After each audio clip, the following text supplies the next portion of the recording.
Students, हम बात करेंगे रिवर्सिबल केमिकल रिएक्शंस की। हम नाम से देख रहे हैं कि रिवर्सिबल यानी कि कोई चीज रिवर्स कर सकती है, यानी कि फॉरवर्ड जा रही हो और बैकवर्ड भी जा सकती है। ठीक है, यानी कि बैकवर्ड जाना क्या हो जाएगा, रिवर्स करना हो जाएगा। ठीक है, यानी कि जिस डायरेक्शन में जा रही है उसके ऑपोजिट डायरेक्शन में जाना शुरू कर दे। यानी अगर इस डायरेक्शन में जा रही है तो इसके ऑपोजिट डायरेक्शन में जाना शुरू कर दे चीज, तो यानी कि रिवर्स जा रही है। ठीक है, तो हम कहते हैं कि रिवर्सिबल केमिकल रिएक्शंस क्या होते हैं। ऐसे रिएक्शंस होते हैं केमिकल रिएक्शंस, यानी कि ऐसे रिएक्शंस या जिसमें हम देख रहे हैं कि कोई दो चीजों का या दो से ज्यादा चीजों का, या हम कहते हैं किसी एक सब्सटेंस का ही बेशक, हम देखते हैं कि क्या होता है, केमिकल चेंज होता है। रिएक्शन मतलब कि रिएक्ट करती हैं, इंटरैक्ट करती हैं।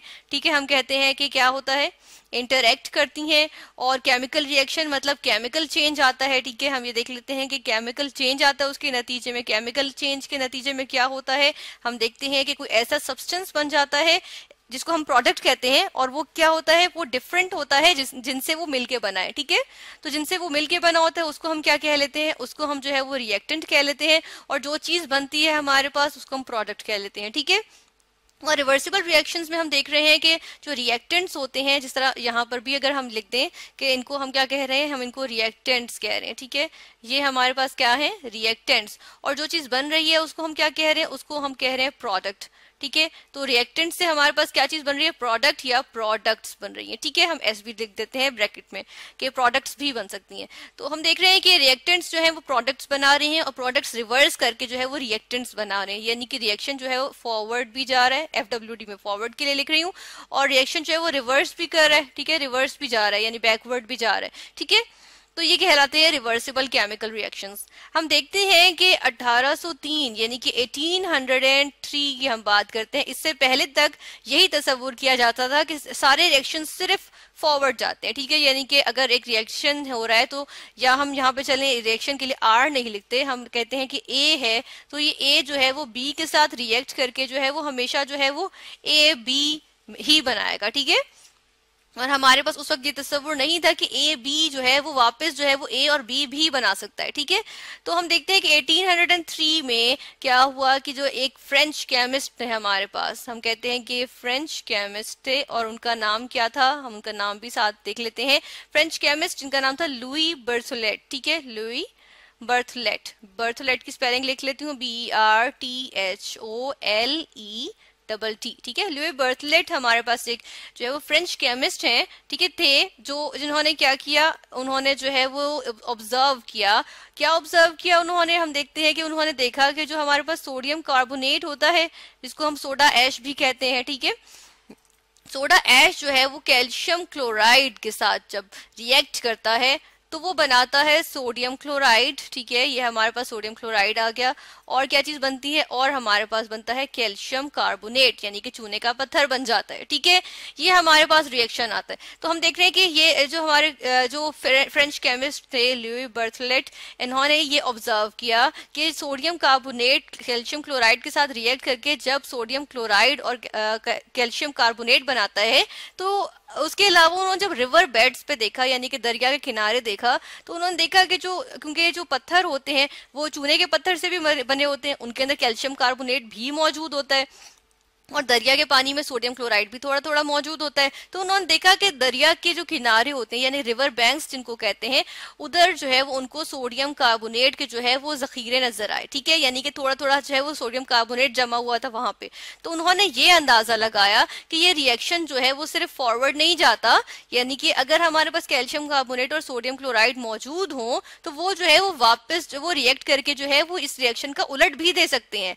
यानी कि सिर्फ ये दोनों रिएक्टेंट्स इन सोडियम कार्बोनेट और कैल्शियम क्लोराइड रिएक्ट करके सोडियम क्लोराइड और कैल्शियम कार्बोनेट ही नहीं बनाते, बल्कि ये रिएक्शन रिवर्स में भी जा सकता है। यानी कि हम देखते हैं कि सोडियम क्लोराइड और कैल्शियम कार्बोनेट जो है वो मिलके कैल्शियम क्लोराइड और सोडियम कार्बोनेट भी बना सकते हैं। ठीक है, तो फिर उन्होंने बताया कि इस रिएक्शन सिर्फ जो है वो एक ही डायरेक्शन में नहीं जाते, बल्कि ये जो है वो बैकवर्ड भी जा सकते हैं। ठीक है, तो ऐसे रिएक्शंस को अब हम इस तरह से रिप्रेजेंट नहीं करते हैं। ठीक है, जो रिवर्स, इनको हम रिवर्सिबल रिएक्शंस कहते हैं, रिवर्सिबल केमिकल रिएक्शंस, क्योंकि हम देख रहे हैं कि ये दोनों जो रिएक्टेंट्स थे ये बिल्कुल डिफरेंट जो है वो हमारे पास प्रोडक्ट्स बना रहे थे। ठीक है, और अगर इनको भी हम रिएक्टेंट्स ले लें तो ये भी बिल्कुल डिफरेंट प्रोडक्ट्स बना रहे थे। ठीक है, अब हम देखते हैं कि यहाँ पे जो है मैंने यहाँ से मिटा दिए एरो इस वजह से, क्योंकि ये जो है वो सही तरीका नहीं है रिप्रेजेंट करने का एक रिवर्सिबल केमिकल रिएक्शन को। हम एक रिवर्सिबल केमिकल रिएक्शन को किस तरह से रिप्रेजेंट करते हैं, एक एरो इस तरह जाता है और एक एरो बैकवर्ड जाता है, ठीक है। इसको हम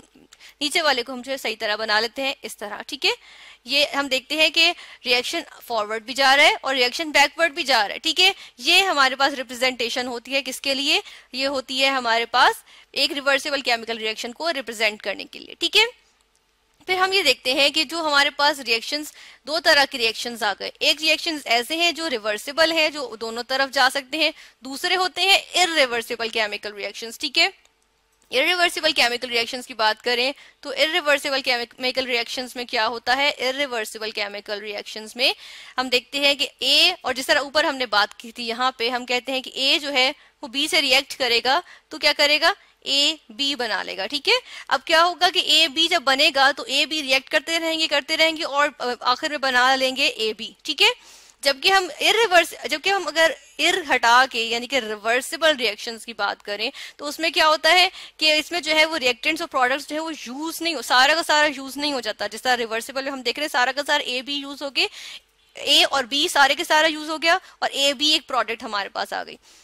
जबकि अगर हम रिवर्सिबल रिएक्शंस की बात करें तो क्या होता है, हम देखते हैं कि हमारे पास जो है अगर ये जो है वो रिएक्टेंट्स हैं, ठीक है, हम यहाँ पे रिएक्टेंट्स ले रहे हैं तो क्या होता है कि ये जो है वो प्रोडक्ट्स बनाते रहते हैं। हम प्रोडक्ट्स भी साथ के साथ देख लेते हैं कि हमारे पास प्रोडक्ट्स जो है वो आ रही हैं, ये प्रोडक्ट्स बनती जा रही हैं, ठीक है। यानी कि ये दो रिएक्टेंट्स, एक ये वाला था एक ये वाला था, ये रिएक्ट करके क्या कर रहे थे, ये प्रोडक्ट्स बना रहे थे, ठीक है, ये प्रोडक्ट्स बनाई। इसी तरह क्या होता है कि हम देखते हैं कि ये जो हमारे पास प्रोडक्ट्स हैं, ये जो प्रोडक्ट्स आ रही हैं, ठीक है ना, ये क्या करती रहेंगी, ये जो है वो वापस जो है वो क्या बनाती रहेंगी, ये जो है वो रिएक्टेंट्स बनाती रहेंगी, ठीक है। हम यहाँ पे रिएक्टेंट्स फिर से लेते हैं कि ये हमारे पास हम देख रहे हैं कि रिएक्शन क्या हो रहा है, दोनों जानिब जा रहे हैं।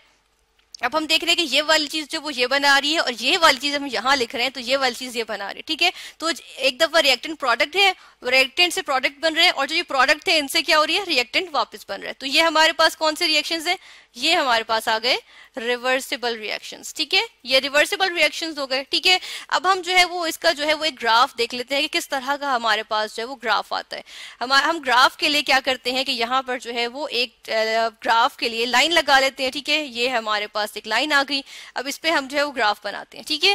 ग्राफ बनाते हुए हम सबसे पहली चीज क्या देखेंगे, यहाँ पे हम देखते हैं कि हमारे पास जो रिएक्टेंट्स होते हैं हम उसकी बात करते हैं, ठीक है। रिएक्टेंट्स क्या होते हैं, अब जो ये रिवर्सिबल रिएक्शंस होते हैं इसमें क्या होता है, रिएक्टेंट ये आए, ये पहले मैक्सिमम थे, ठीक है। यहाँ पे हम क्या ले रहे हैं, कंसंट्रेशन में, कंसंट्रेशन के लिए CONC लिख रही हूँ।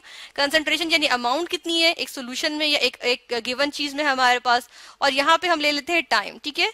अब हम देख रहे हैं कि टाइम के साथ साथ हमारे पास जो है वो रिएक्टेंट्स जो है वो डिक्रीज करती जा रही है, इनकी कंसंट्रेशन, इनकी अमाउंट जो है वो डिक्रीज करती जा रही है, ठीक है, करती जा रही है, करती जा रही है, करती जा रही है, करती जा रही है। और ये हम देख रहे हैं कि यहाँ पे हमारे पास इस तरह हो गया, ठीक है। दूसरी जानिब हम देख लेते हैं कि हमारे पास मौजूद है प्रोडक्ट्स। प्रोडक्ट्स क्या करती हैं, प्रोडक्ट्स को भी हम साथ के साथ देख लेते हैं। प्रोडक्ट्स जो है वो इस तरह से होती हैं कि उनकी कंसंट्रेशन बढ़ेगी क्योंकि अभी प्रोडक्ट्स बनना शुरू होंगे। अब प्रोडक्ट्स जो जा रहे हैं उनकी कंसंट्रेशन बढ़ती जा रही है, बढ़ती जा रही है, बढ़ती जा रही है, बढ़ती जा रही है, बढ़ती जा रही है, ठीक है। और एक वक्त आएगा अब ये भी जाके जो है वो क्या हो जाएगी, ये स्टेबल हो जाएगी, ठीक है। हम यहाँ पे इसको जो है वो करेक्ट कर लेते हैं, इसकी लाइन को थोड़ा सा सही कर लेते हैं। यहाँ पे क्या होगा, रिएक्शन की कंसंट्रेशन बढ़ती जाएगी और अब ये स्टेबल हो गई, क्योंकि ऐसा वक्त आ गया है कि अब जो है वो जो प्रोडक्ट्स हैं वो रिएक्टेंट्स बना रहे हैं और रिएक्टेंट्स प्रोडक्ट्स बना रहे हैं, तो ना प्रोडक्ट्स खत्म होंगी ना रिएक्टेंट्स खत्म होंगे, ठीक है। ये हमने किसके लिए कही, किसके लिए, ये है हमारे पास प्रोडक्ट्स के लिए। और जो नीचे वाली लाइन है ऑरेंज से जो हमने शो की है, ये किसके लिए है, ये रिएक्टेंट्स के लिए, ठीक है। तो हम देख रहे हैं कि प्रोडक्ट्स रिएक्टेंट्स बनाते रहते हैं और रिएक्टेंट्स जो है वो प्रोडक्ट्स बनाते रहते हैं, और ये हमारे पास आ जाता है एक रिवर्सिबल केमिकल रिएक्शन, जिसमें रिएक्शन जो है वो रिवर्स भी जा सकता है।